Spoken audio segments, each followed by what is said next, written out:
আসসালামু আলাইকুম প্রিয় ভিউয়ার্স, আপনারা সকলে কেমন আছেন?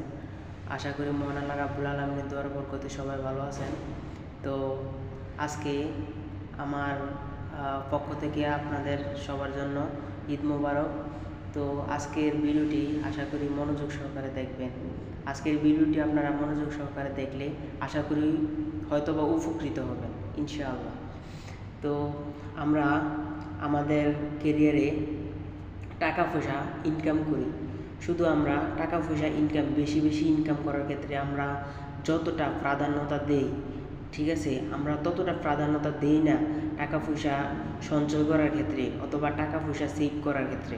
এই কারণে আমি অনেকেই দেখছি মাস শেষে অনেক টাকা ইনকাম করে, 1 লাখ টাকা বা তার চেয়েও বেশি অনেক টাকা ইনকাম করে। তারপরও হিউজ পরিমাণ টাকা ইনকাম করা সত্ত্বেও মাস শেষে টাকা ধরে রাখতে পারে না। কেন পারে না? কারণ হচ্ছে সে মনে করে আমার তো অনেক টাকাই মাসে ইনকাম হয়, আমি কেনই বা এইভাবে টাকা পয়সা ধরে রাখবো, প্রয়োজন নেই। এটা মনে করে অবহেলা করে টাকা পয়সা সঞ্চয় করে না। এটা হচ্ছে ভুল ধারণা। কেন আমি বলছি ভুল ধারণা, আপনারা একটু খেয়াল করে বুঝতে পারবেন দেখলে। মানুষের সময় সব সময় একরকম যায় না। আজকে আপনার ভালো সময়, খুবই ভালো সময়, আপনি অবহেলা করে টাকা পয়সা সঞ্চয় করবেন না।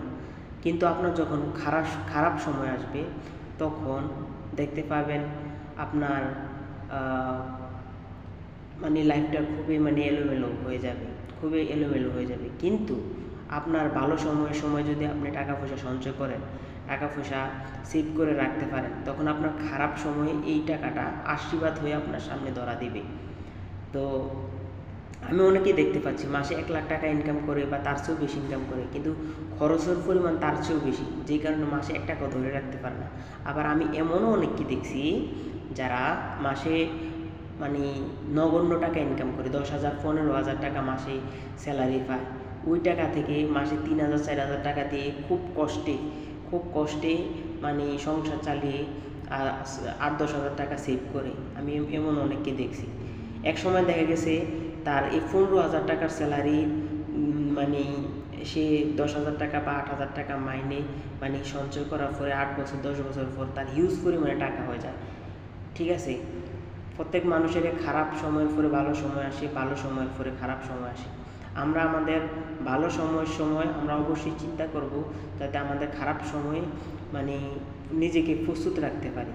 ভালো সময় টাকা উপার্জন করে, ঠিক আছে, টাকা ধরে রাখবো যাতে খারাপ সময়ে আমরা ভালো সময় টাকা দিয়ে আমরা সুন্দর মতো চলতে পারি, কোনো রকম সমস্যা যাতে আমরা না পড়ি। অতএব আমার পক্ষ থেকে আপনাদের কাছে একটাই অনুরোধ, আপনারা যাই ইনকাম করেন সবসময় ফোকাস রাখবেন টাকা সঞ্চয় করার ক্ষেত্রে। টাকা সঞ্চয় করবেন, আপনার খারাপ সময় দেখবেন এই সঞ্চয়কৃত টাকা আপনার বিশাল বড় হয়ে আপনার কাছে ধরা দিবে। ঠিক আছে, আশা করি এই বিষয়টা বুঝতে পারছেন।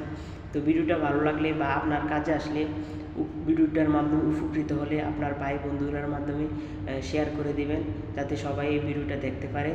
ঠিক আছে, আর ভিডিওটা ভালো হলে অবশ্যই লাইক কমেন্ট অবশ্যই সাবস্ক্রাইব করবেন। খুদা হাফেজ।